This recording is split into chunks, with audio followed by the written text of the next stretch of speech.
కొండెట్టి గారు. మీరు అటు చూసినా సరే ఇటు మేము మైక్ ఇస్తాము, రండి.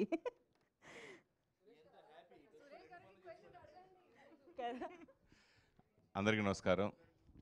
కొన్ని సినిమాలు ముందు నుంచి పాజిటివ్ వైబ్స్తో ఉంటాయి. ఇండస్ట్రీలో చాలామంది దర్శకులు భయ అద్భుతమైన సినిమా ఇది, అద్భుతమైన కథ, గ్యారంటీకి బ్లాక్ బస్టర్ అవుతుందని డైరెక్టర్ కానీ ప్రొడ్యూసర్ కానీ పదే పదే చెప్తూ ఉంటారు. పదే పదే కాదు, కొన్ని వేల సార్లు చెప్పిన ఏకైక వ్యక్తి గోవిందరాజు గారు.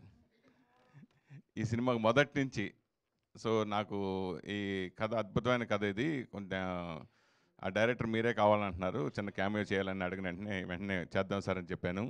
సో నిజంగా ఇంత బ్లాక్ బస్టర్ అవడానికి అందరికంటే ఎక్కువ రాజ్ తరుణ్కి అవసరం అని ఆ రోజు ఫీల్ అయ్యాను. అది ఇప్పుడు నిజమని నిరూపించారు ప్రేక్షకులు. I'm very very happy. Raj Tarun hearty congratulations.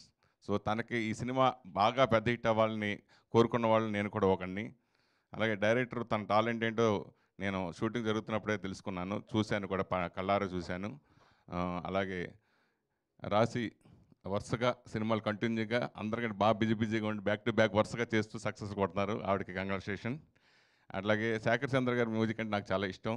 So ఈ సినిమాకి అదొక అసెట్గా చెప్పుకోవచ్చు. మొన్న అంతకుముందు జరిగిన ప్రెస్ మీట్లో నేను చెప్పా, 21 రిలీజ్ చేస్తున్నారు, ఈ సెంటిమెంట్గా ఈ సినిమా కుమారి 21 లాగా పెద్ద సక్సెస్ రాజ్ తరుణ్కి అవుద్ది అనుకున్నాను. అది అయిందని నిరూపించారు ప్రేక్షకులు మరోసారి. ఆ విషయంలో కూడా చాలా హ్యాపీ. సో ఈ వీకెండే కాదు, ఇందాక డైరెక్టర్గా చెప్పినప్పుడు ఈ వీకెండ్ వచ్చే వీకెండ్ కూడా ఈ సినిమా బ్రహ్మాండంగా ఆడుతుంది. ఎందుకంటే నాకు చాలామంది డిస్ట్రిబ్యూటర్లు కానీ ఎగ్జిబిటర్స్ కానీ బాగా రోజు టచ్లో ఉంటారు.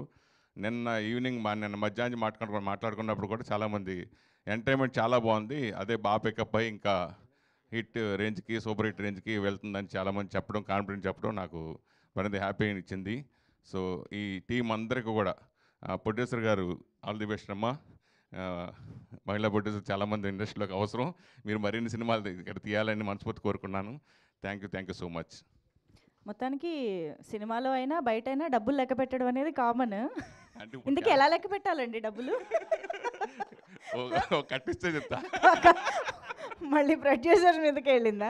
ఓకే, ఇప్పుడు యాక్టర్ జాబ్ అయిపోయింది, ఆయన తర్వాత మళ్ళీ అక్కడ కూడా షిఫ్ట్ అవ్వబోతున్నారు అనుకుంటా. Anyways, thank you so much Suresh Kondetti garu. And now Govindaraju గారు, మీరెవరంటే వాళ్ళకే